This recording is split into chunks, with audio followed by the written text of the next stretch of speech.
Good morning, ladies and gentlemen. This is Arnis Luks here at the Freedom Forum, and I'd like to welcome Yves Potvin from Canada. Welcome, Yves. Hello, how are you? I'm quite well, thank you. What's the weather like over there? Right now, it's at night. It's amazing how cool it gets. It gets down to about 16, maybe 14, I don't know. But during the day, in the next few days, we're going to have weather in the 40s. I mean, In the with the humidity, it's going to be like 30, with the humidex close to Mhm. 40. Wow. So it's going to last another week. I don't know how long it's going to last. This is what, of course, you can never trust the weather, man. It's always something different about what they predict. But Yeah. yeah, it's a nice today and tomorrow will be very comfortable. Okay. Very good. We're getting up to I think about 20 on Saturday. Looking forward to that because I've got bees that I need attention to, and so I'll be heading towards those bees, trying to do a bit of maintenance work on the hives. Um, but anyway, yeah, the weather, it's a little bit cooler here. All right, our Yeah. subject for today, the social capital. And I'll just explain that to our audience as I see it. Eve may have a different point of view, but as I see it, the social capital. It's when you can be alongside your neighbour and your neighbour's there and you know that one is your neighbour's not going to come into your yard, you're not going to go into their yard. You're going to set your own boundaries with your behaviour. You're going to be courteous.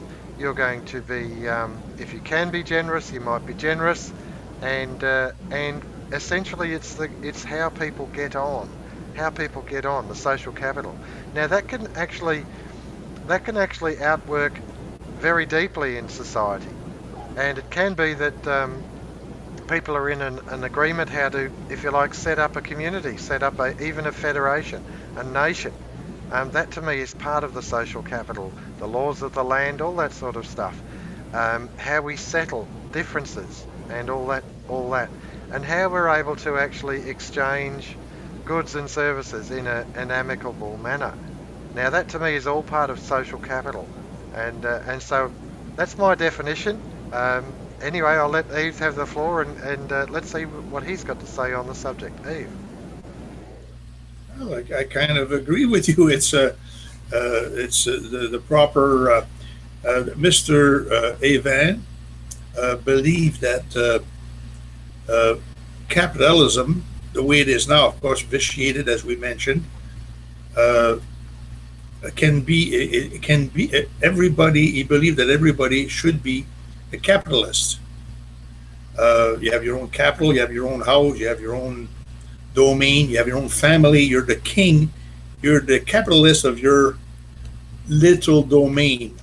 Hmm. So by living with a neighbor beside you, mind you, it with that has to go the humility of being a neighbor. You know, you have to be courteous. You have to be friendly. You have to be fair. You take care of your own thing. But I remember seeing a movie quite a few years ago, and there's two neighbors that got into a fight, and they ended up killing each other. So, I mean, that's not the kind of neighbor that we're talking about. But in all those neighbors, maybe there are some that are they want to be the boss kind of thing.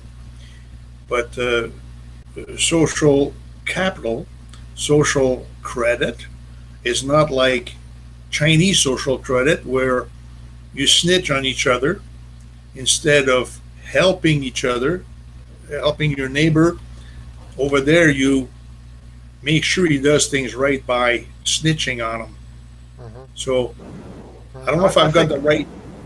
you have actually. I'm just going to jump in here because I think it's important, the definition of words. And there's a saying or a descriptor, cognitive dissonance. It's where they're trying to get two things that don't actually match together. Social credit, the Chinese call it social credit, but in actual fact, it's the surveillance state, it's the technocracy. And the correct description should be something like social discredit. Social discredit, because they actually punish people if people are assessed by the state as to doing things that are unacceptable. And so it's essentially a giant big brother, social discredit. This is Chinese variety.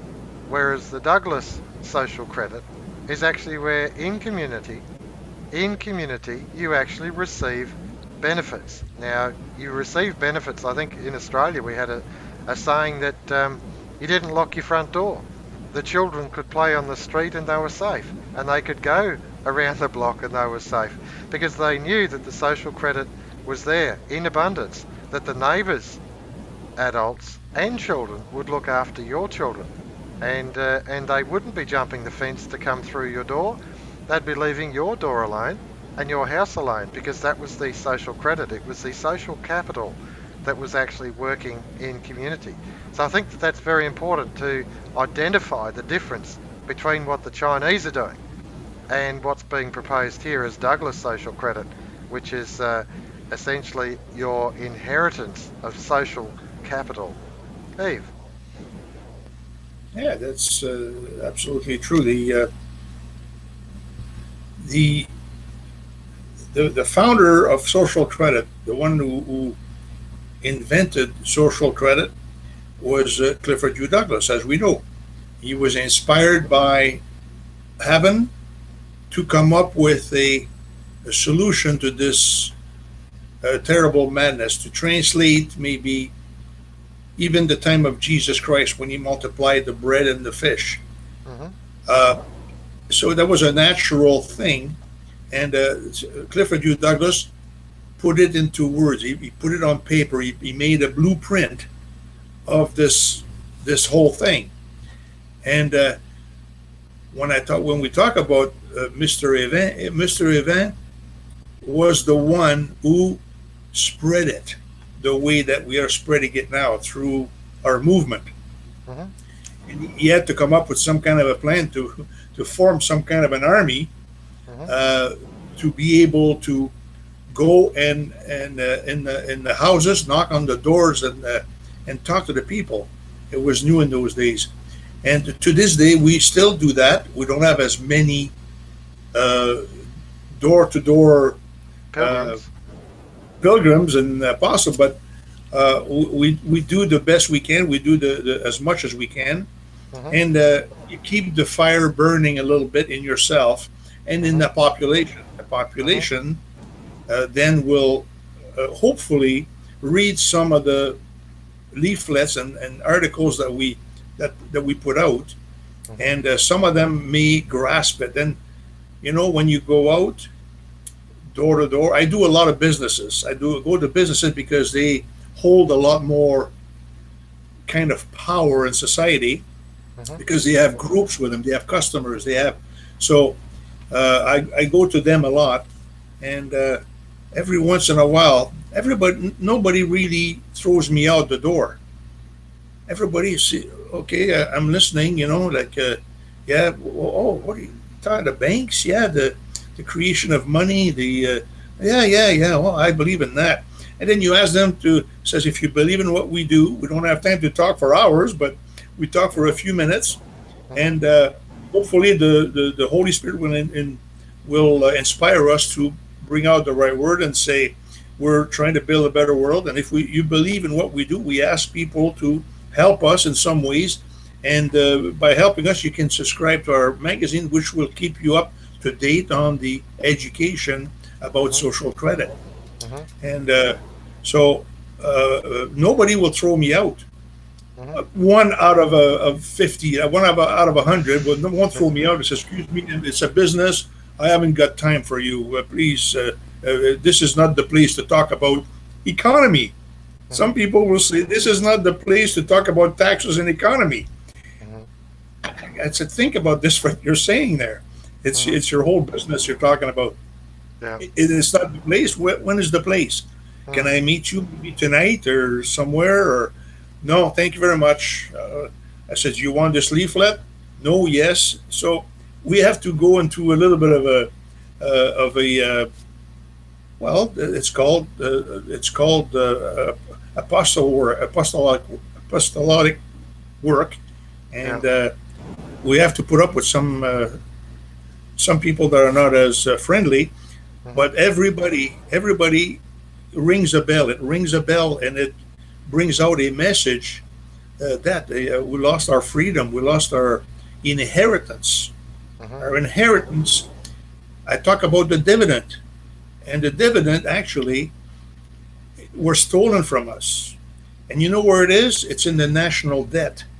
Hmm. Instead of a dividend, the elites or the bankers have taken it and turned it into a debt instead of you having prosperity without debt. Yeah, yeah. No, So that's they, a very, they, very, they, very uh, important observation there, Yves, and that is that anyone who isn't convinced of the financial system and its encroachment on your life, just go to a debt clock. Have a look at Canada's or Australia's debt clock, America's debt clock, England, Germany, France. Have a look at the debt clock, and you'll see that it's continuing to grow and grow and grow. The financial system is a ruse. It's like a Ponzi scheme. Everyone believes it, and they don't want to be in the end. And right now, if you look at the markets are actually quite volatile, and they're losing a lot of, if you like, confidence. The share trading is such that market values are going through the floor, significantly going through the floor. And yet, if you go outside and you look at industry, you look at the natural world, you'll see that the wind is still blowing, the sun is still shining, the grass is growing, the animals are getting fed, the crops are still coming in. There's no major pestilence or droughts out there. And if there is localized difficulties going on, other parts of the nation are in abundance. So there's nothing going wrong with the natural world. If the financial system is skew with, and it is skew with, and it's volatile and it's going up and it's going down, no doubt there are speculators and manipulators who are doing this to their advantage, and they're doing it for a purpose. Now, in 1929, the Great Depression hit the world, and it was a contraction of new credits by the central banks, a contraction of new credits. So, in other words, farmers or industrialists or homeowners, they went to renew their loan and they were refused new credits. And not only that, but the existing loans were called in, outstanding debts were called in. And of course, if they can't get a loan to continue servicing it and continue their business, they go bankrupt on the spot. And that's what happened. The foreclosures just went completely bunter. They were going everywhere. And that was right across the world. The central bankers' policy. And yet, the farmers were producing so much that they had to throw it into the sea. They were pouring the milk down the drain. There was a time of absolute abundance materially, but the financial system was manipulated. And it was manipulated for a purpose. And the purpose is always about centralizing power. It's always about placing more and more power in the hands of less and less people. And in that more and more power, we watched the depression go through until finally war broke out. And then all the credits in the world were released. All the finance in the world was released. And of course, all the industry wound up. There was no shortage of credits then. And in order for two nations, three nations, half the world to fight each other for other purposes. This is policy. And this is what banks can do. Now, the Federal Reserve in America, the International Monetary Fund, these are private institutions. They're not government. They're not government. They are privately owned banks. And they're actually imposing a policy on nations. You look at the capitulation of Greece, of Portugal, Italy, Ireland. I mean, come on. These are viable countries, viable nations that got plenty of natural resources. But as soon as the banks come in, they'll seize the assets and they'll emasculate. And of course, and this is after a period of intense lending. There's a book out there. What's it called? The Economic Hitman. Economic Hitman, and he documents the whole thing about how to go in massive loans, and of course, when the countries can't pay it, just as the individuals can't pay it, then the bankers come in and they foreclose. Recently, I think it was Australia was settling a debt by selling one of its ports to China, leased a port to China for 99 years in order to stabilise our debts. I mean, where does that come from? What sort of strategic benefit comes out of leasing one of our major ports to a foreign power when we should have custody of our own ports. It's This is why finance is so important. The social capital is being undone, and finance is the tool. The finance is the tool, and of course the what would you call it? The mainstream media, the if you like the official press, follow the line because they know that they're advertising. Without their advertising, without big business investing in the paper and everything that they produce, they can't survive. So it's a very convoluted story, but that's what it is. That's the nature of it, and that's why social credit is so important. The glue that holds communities together, and we've got to concentrate on that because that to me is the most powerful force, if you like. And within the imagination, within the imagination, it is it's the opportunity for communities to work together. We really do need to concentrate on that. Eve. Yeah, we owe so much money. I mean, different countries they owe money. Everybody owes money. It seems to me like we owe to each other. How did we do that? Do we owe money to maybe to Mars or Venus out there? Or who do we owe money to? But it has to come down to now. I don't think the bankers, the central bank, the international elites, I don't think they're worried about money now. They've got it. They've got the control of it, and they seem to be doing a good job keeping it. And so I wonder how much power do they want? Do they, there's a film that was made by, what's that guy that did Star Wars? The Spielberg. Yeah, he was asked to make a movie about banks or about something, and so he asked the elite that had asked to make the movie. I think it was George Soros or something, and he says, "Let me ask you." He says, "What do you want? You've got all the money in the world. You've got everything. What else do you want?" He says, Soros says, "We want the power over the world." So he said, "I'm not interested in making that movie." So anyway, so he changed his mind. But there is a show right now on TV which made me sick.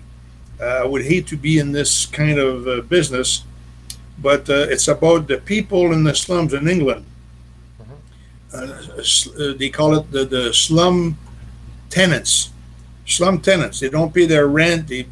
There's thousands of them, and they show the people. They make a program or some kind of a biography about these people, and the landlord goes after them, and the law is with them, is against them, and they make a show out of this. It's just like a reality show, and it makes me sick how low the financial system will reduce people to. Yeah. It's mind-boggling, and a lot of things boggle my mind, but these shows are actually sickening because Mrs. Mercier, she was the helper to Mr. Yvain back in the 30s. Her mother had money, and she owned all kinds of land and all kinds of properties, and her job as she was in her teen years, she had to go and collect the rent from those places, and she went into. I remember telling us the story about going into this family, the house they were renting from them, and they hardly had any food, they hardly had anything, and she says, "I'm here to collect the rent," and she says, "We don't got much money. All we got left is $5. So Mrs. Mercier took the $5. She says, "Sorry, but she says that's the way it is." She got out of the house, and she looked at the $5 bill, and she says, "You know what? I'm going to hell with this." So from now on, she changed her whole attitude, Yeah. joined with Mr. Yvain, and uh, helped uh, helped to rectify this terrible problem. Hmm. And that's how the movement really started a little bit in those ideas all together. And today we have a movement that is struggling, but still there. It's got a good flame on it, and we're trying to rebuild it. The thing is, we're trying to do something. Yeah. So we might have the answer in the next few meetings. At the end of the month, next month, we're going to have a lot of people there from all over the world, Yeah. mostly clergy people. Hmm. So we're going to see that helps us maybe rebuild.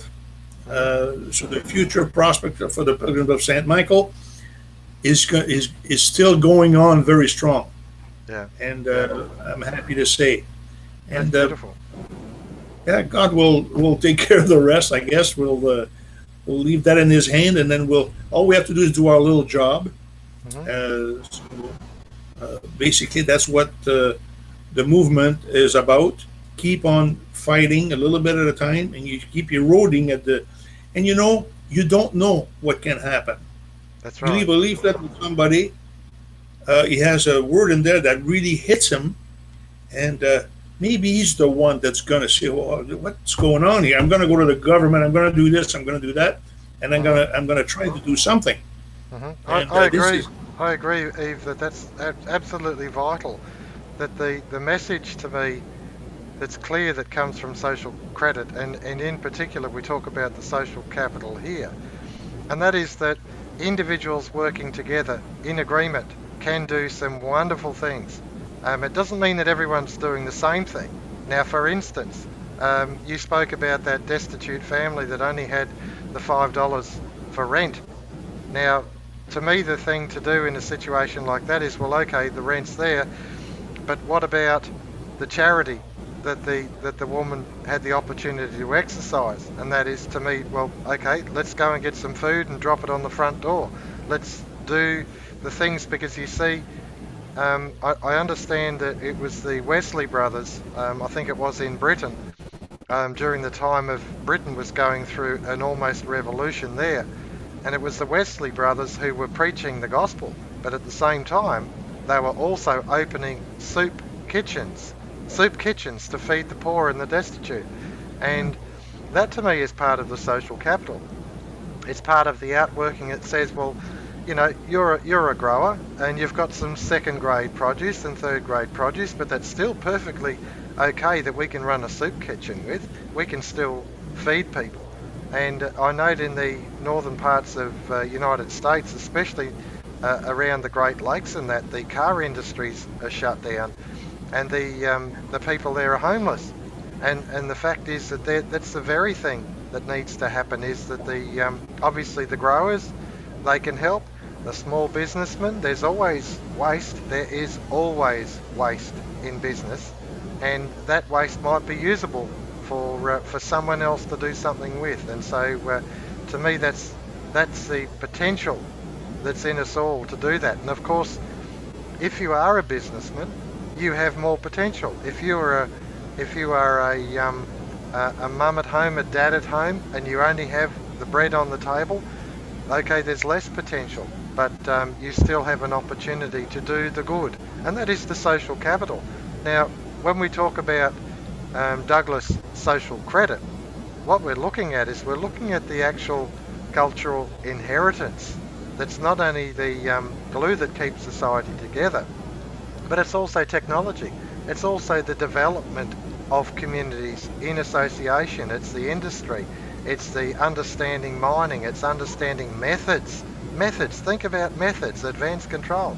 Think about the industrialization, the methods of doing things, and how machines can be built to last. The boilers and things like that. That they base station, what they call base load boilers, and that 50 years, 70 years old, these boilers are still running. And I know that even like for the likes of in industry, big gas turbines, if the gas is properly treated, turbines can go for 100, as much as 125,000 hours.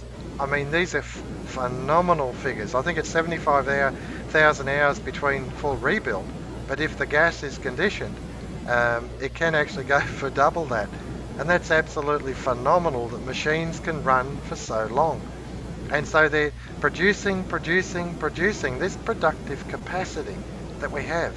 You know, Chicago, Detroit used to produce thousands and thousands of cars and not so much anymore.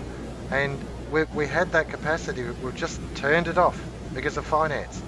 Come back to what happened in the 1920s, the Depression. They turned off finance. It's a policy that changes the situation. And we've got to recognise that.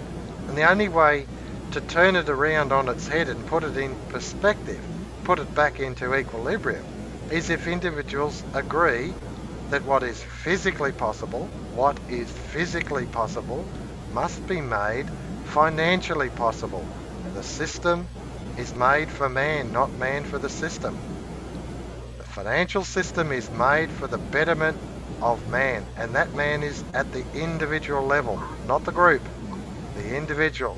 He needs bread and butter on his table where he is. That's what he needs, and that's what the purpose, the policy of the financial system should be, the purpose. Eve.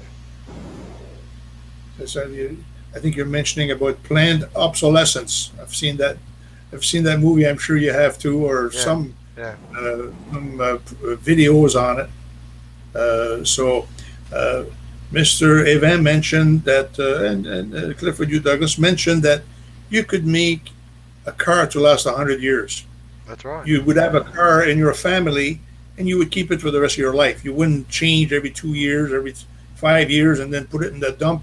After that, our dumps are getting fuller and fuller, Hmm. and that's taking advantage of nature. That's they have pollution. They talk about all kinds of global warming and this and that. Who's can afford to fix that except the elites that have gathered all this wealth? I mean, we're here to better the world. Why don't we make it better? They're making it worse. They're always thinking about as much power as they can without fixing the actual problem behind it. Hmm. I don't know how to explain it, but it's we're getting worse and worse and worse. All these stores are full of consumerism items. It's not viable. I don't know if you remember seeing in one of the articles that we had. They show some monkeys and and they talk to each other, and they said, "I wonder if man is smarter than we are." And they send one monkey into the population, and they watch the stores full of goods with the doors locked, and there's some poor people starving to death at the front of it. And then he goes back to his monkey tribe and mentions, "We're smarter than they are." I says, "Here we are. We have food. We take it. We eat it. That's what it's there for." Yeah, But they're starving at the front of stores. This is where our mentality has gone wrong. yeah, And you talk about social capital. I mean, we have to do something to better this word, because it's absolutely ridiculous. Throwing stuff, millions of tons of food every day are thrown out. Not to disturb the market. We can't disturb the market. mm, We have a restaurant here, a restaurant chain, Tim Horton Donuts, and they make a lot of donuts. And they used to give the leftover donuts that are overnight or 2 days old or something like that, and they used to give it to food banks and all that. mhm, And but I don't see that happening as much anymore, because instead of people buying the donut from Tim Horton, they'll get free donut at the food bank. yeah, So that disturbs their market, you see. So They're yeah, not gonna, and it's the same thing with farmers. It's gonna disturb the market. You can't. We have too much milk, so get rid of it. We have too much this.